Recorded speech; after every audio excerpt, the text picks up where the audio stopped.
नमस्कार, राज की बात में आपका स्वागत है। सिफारिश एक ऐसा शब्द है जो एक जगह पर छोड़ दिया जाए तो अभी हर जगह गैर कानूनी और एक तरह से घृणास्पद माना जाता है। अगर किसी को सिफारिश पे नौकरी मिली है तो यह माना जाएगा कि सिफारिश पे नौकरी मिलने का मतलब है कि उसमें कोई कमी होगी और वो कमी को दूर करने के लिए किसी बड़े व्यक्ति की सिफारिश से उसे नौकरी मिली, यानी गैर कानूनी तरीके से प्रोसेस से विपरीत जाकर उसको नौकरी मिली है। लेकिन एक जगह ऐसी है जहां सिफारिश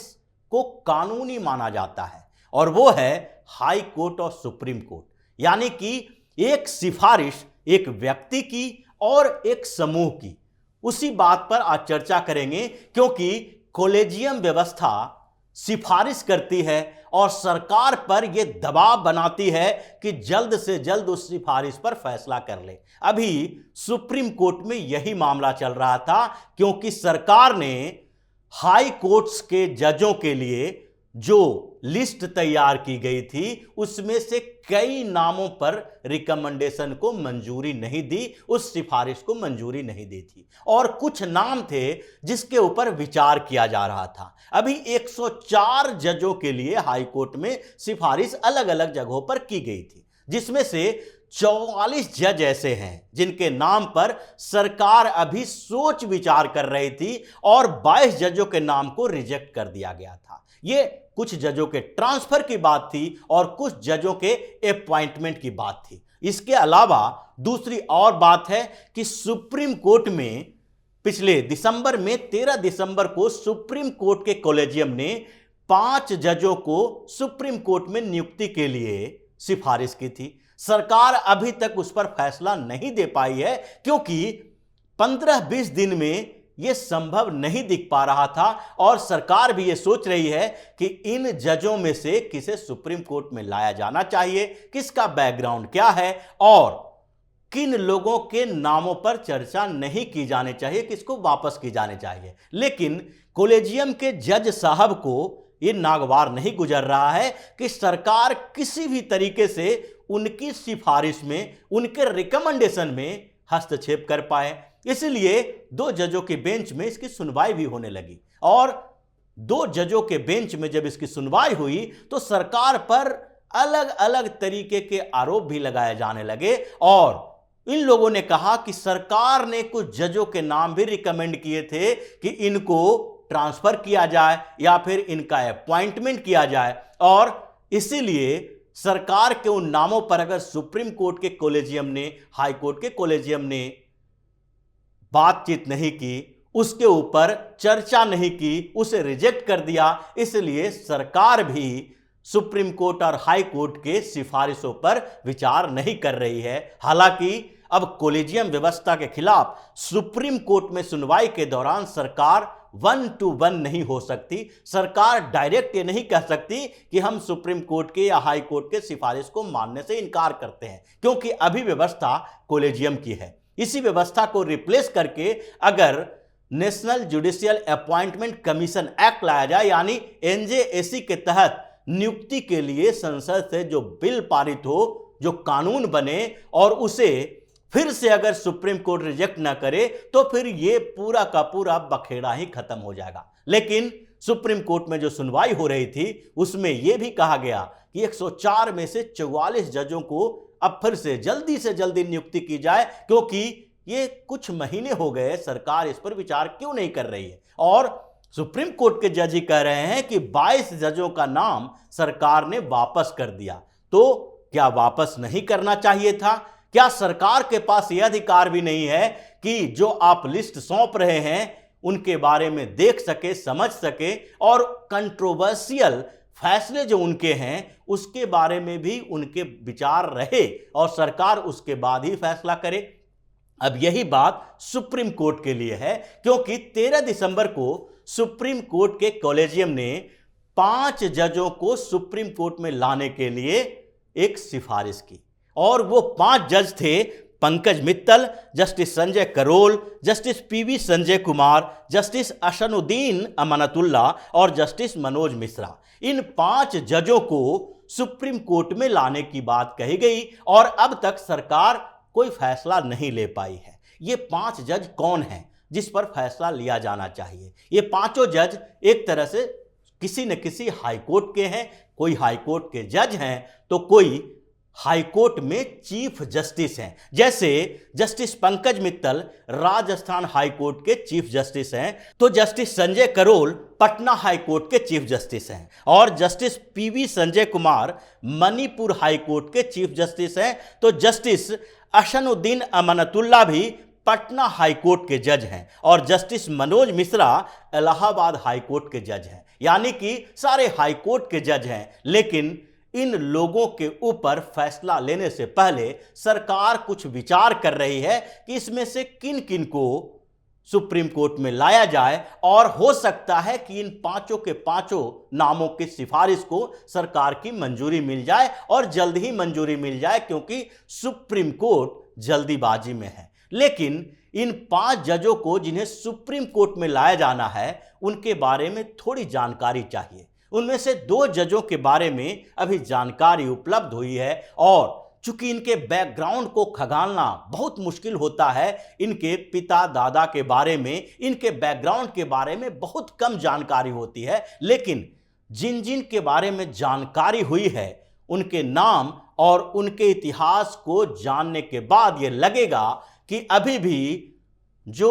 अपर जुडिशियरी है, हायर जुडिशियरी है, यानी हाई कोर्ट और सुप्रीम कोर्ट में जितने जज हैं, वो वही जज हैं जिनमें से ज़्यादातर का परिवार में से कोई न कोई बड़ा वकील रहा हो, या फिर उनके पिताजी दादाजी जज रहे हों, और उन्हीं में से 2 नाम अभी सामने हैं, और जो सुप्रीम कोर्ट के जज बनने वाले हैं उसमें से एक नाम है जस्टिस पंकज मित्तल का, जो राजस्थान हाई कोर्ट के चीफ जस्टिस हैं। जस्टिस पंकज मित्तल, ये पूरा का पूरा इनका परिवार जुडिशियरी से जुड़ा हुआ रहा है। जस्टिस पंकज मित्तल के दादा बृजनाथ मित्तल थे। बृजनाथ मित्तल एक बड़े वकील, जाने माने मशहूर वकील माने जाते थे। पश्चिम उत्तर प्रदेश के मेरठ बार काउंसिल के अध्यक्ष रहे, और वहां से उन्होंने वकालत की शुरुआत की। हाई कोर्ट में और सुप्रीम कोर्ट में भी वो वकालत करते रहे। उनका नाम और शोहरत सरकार तक पहुंची थी,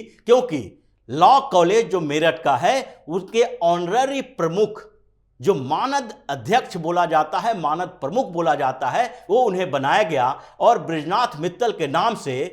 मेरठ लॉ कॉलेज का एक बॉयज हॉस्टल भी है। बीएन मित्तल जो बॉयज हॉस्टल है वो उन्हीं के नाम से है। अब बृजनाथ मित्तल के 2 बेटे थे। एक बेटे का नाम था नरेंद्र नाथ मित्तल, तो दूसरे का नाम रघुवर दयाल मित्तल। अब रघुवर दयाल मित्तल ये भी बड़े वकील थे, और इनकी वकालत बहुत बेहतरीन तरीके से चल रही थी। ये भी मेरठ से ही अपनी वकालत की शुरुआत किए, और हाई कोर्ट और सुप्रीम कोर्ट में भी मुकदमों की पैरवी करते रहते थे। इन्हें भी कुछ समय के बाद इलाहाबाद हाई कोर्ट में जज बनने के लिए सिफारिश की गई इनके नाम की, लेकिन 2 बार जब इन्हें जज बनाया जा रहा था तो ये जज नहीं बने। इन्होंने रिजेक्ट कर दिया, जज बनने से इनकार कर दिया, क्योंकि इन्हें लगता था कि इनकी वकालत की प्रैक्टिस इतनी बेहतरीन चल रही है कि अगर जज बन गए तो इनको लिमिटेड सोर्स हो जाएगा, ये वकालत नहीं कर पाएंगे, और वैसे में जज के जितने पैसे मिलते हैं उससे कई गुना ज्यादा कमाई उनकी हो रही है, जैसा कि अभी दिखाई पड़ता है। आप सुप्रीम कोर्ट के बड़े बड़े वकीलों को देखेंगे, वो कहीं भी हाई कोर्ट के जज बन सकते हैं, सुप्रीम कोर्ट में भी उनका अपॉइंटमेंट हो सकता है। चाहे पी चिदम्बरम हो, या कपिल सिब्बल हो, या फिर केटीएस तुलसी हो, ऐसे कई नामी गिरामी वकील हैं। उनमें से पहले जेठमलानी भी होते थे। ये कई बड़े वकील हैं जिनके लाखों में फीस है, जो 1 महीने में सुप्रीम कोर्ट के जज या फिर हाई कोर्ट के जज को पेमेंट मिलता है, उससे ज़्यादा इनकी एक हियरिंग की फीस है। फिर ये जज नहीं बनेंगे, इनको जज बनने की जरूरत नहीं है, पर रिकमेंडेशन भी किया जाता है तो ये जज बनने से इनकार कर देते हैं। उसी तरीके से रघुवर दयाल मित्तल थे, उनको जज बनने की अपॉर्चुनिटी मिली और वो जज नहीं बने। लेकिन उनके ही छोटे भाई यानी बृजनाथ मित्तल के दूसरे लड़के थे नरेंद्र नाथ मित्तल। नरेंद्र नाथ मित्तल भी वकालत की प्रैक्टिस कर रहे थे और वहीं थे, दोनों भाई मेरठ में ही प्रैक्टिस कर रहे थे। और दोनों में से नरेंद्र नाथ मित्तल की प्रैक्टिस इतनी अच्छी चल रही होती तो ये अपने भाई रघुवर दयाल मित्तल की तरह जज के अपॉइंटमेंट के सिफारिश को नामंजूर कर देते, लेकिन नरेंद्र नाथ मित्तल को इलाहाबाद हाई कोर्ट का जज बनाया गया, सिफारिश की उनके नाम की और वो इलाहाबाद हाई कोर्ट के जज बने, वहीं से रिटायर किए। और यही नरेंद्र नाथ मित्तल के बेटे हैं जस्टिस पंकज मित्तल, जिन्होंने भी अपनी वकालत की प्रैक्टिस शुरू की और कुछ समय के बाद वो जज बने, क्योंकि इनके पिता नरेंद्र नाथ मित्तल पहले ही इलाहाबाद हाई कोर्ट के जज बन चुके थे, तो इन्हें भी जज के लिए नियुक्ति मिला, सिफारिश की गई और वो हाई कोर्ट से घूमते घूमते राजस्थान हाई कोर्ट के चीफ जस्टिस हैं और अब वो सुप्रीम कोर्ट में पहुंच जाएंगे, क्योंकि सुप्रीम कोर्ट में कॉलेजियम ने उनके नाम की सिफारिश की है और सरकार से मंजूरी का इंतजार है। इनके अलावा एक और नाम है पीवी संजय कुमार का। जस्टिस पीवी संजय कुमार अभी मणिपुर हाई कोर्ट में हैं, लेकिन इनके बैकग्राउंड को भी अगर देखें तो ये बड़े वकील परिवार से हैं, रसूखदार खानदान से हैं, क्योंकि इनके पिता पी रामचंद्र रेड्डी आंध्र प्रदेश के एक बड़े वकील माना जाता थे। उनका नाम था आंध्र प्रदेश हाई कोर्ट में, वो वकालत करते हुए इतने मशहूर हुए कि वो वहां के एडवोकेट जनरल यानी महाधिवक्ता नियुक्त किए गए। महाधिवक्ता का मतलब होता है कि वो सरकार का वकील है, वहां सरकार के सारे पक्ष रख सकते हैं। जिस तरीके से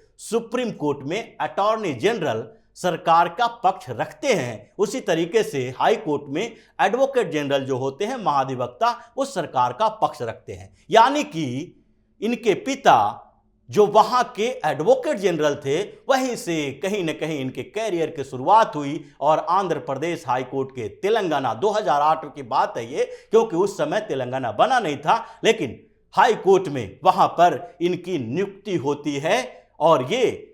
पीवी संजय कुमार वहां पर जज बनाए जाते हैं, पहले एडिशनल जज के तौर पर और फिर उन्हें परमानेंट किया जाता है और कई हाई कोर्ट से घूमते हुए वो अभी मणिपुर हाई कोर्ट के सीजेआई हैं और उसके बाद सीजे अब सुप्रीम कोर्ट के जस्टिस बनने वाले हैं, क्योंकि कॉलेजियम ने इनकी नाम की सिफारिश की है। अब इन लोगों के बैकग्राउंड को देखिए, एक एक लोगों के बैकग्राउंड में आपको दिखाई पड़ेगा कि सुप्रीम कोर्ट के 30 जजों में से एक दो अगर मिडिल क्लास फैमिली के मिल जाएं, सामान्य परिवार से मिल जाएं, तो बहुत बड़ी गनीमत की बात है। हाई कोर्ट में भी कुछ ऐसी ही स्थिति है कि वहां पर भी जजों की जो नियुक्ति होती है, जो सिफारिश कॉलेजियम के तहत किया जाता है, उसमें से नामी गिरामी वकील परिवार, जज परिवार के बेटे पोते भतीजे ही होते हैं। और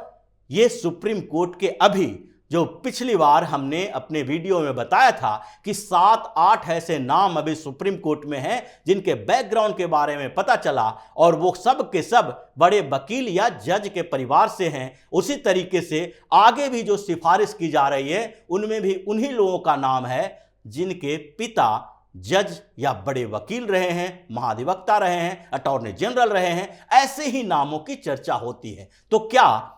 इस स्तर पर सिफारिश पर प्रतिबंध नहीं लगना चाहिए, ब्रेक नहीं लगना चाहिए? क्या national judicial appointment commission act लागू नहीं किया जाना चाहिए, जिससे ऑल इंडिया स्तर पर जुडिशियरी में यानी हायर जुडिशियरी में हाई कोर्ट और सुप्रीम कोर्ट के जज बनने के लिए आपको भी कंपटीशन फेस करना पड़े और एक मिडिल क्लास का व्यक्ति वकील या फिर उससे भी लोअर क्लास का वकील सुप्रीम कोर्ट या हाई कोर्ट का जज बन सके और वो उस नजरिए से न्यायपालिका व्यवस्था को देख सके, इन लोगों के नजरिए से नहीं जो पीढ़ी दर पीढ़ी इसी पेशे में रहे हैं और जिनके आसपास लोगों की कमी नहीं है जो वकील हैं, और वही वकील जजों की सेटिंग भी करते हैं हाई कोर्ट और सुप्रीम कोर्ट में, जिसकी चर्चा होती है, प्रूफ हो या ना हो, लेकिन इस बात की चर्चा जरूर होती है कि हाई कोर्ट और सुप्रीम कोर्ट में भी कहीं ना कहीं बेंच के पास जब जमानत याचिका रखी जाती है तो वकील ये सोचते हैं कि किस बेंच में उनका मुकदमा जाना चाहिए जहां से जमानत आसानी से मिल जाए, और इसलिए जमानत यानी बेल के इस खेल को भी खत्म करने की व्यवस्था सरकार कर रही है। तो इसी तरह की खबरों के साथ फिर से हाजिर होंगे, तब तक के लिए बने रहिए हमारे साथ और देते रहिए हमें सहयोग, ताकि इसी तरह की खबर हम आपके लिए लाते रहें। धन्यवाद।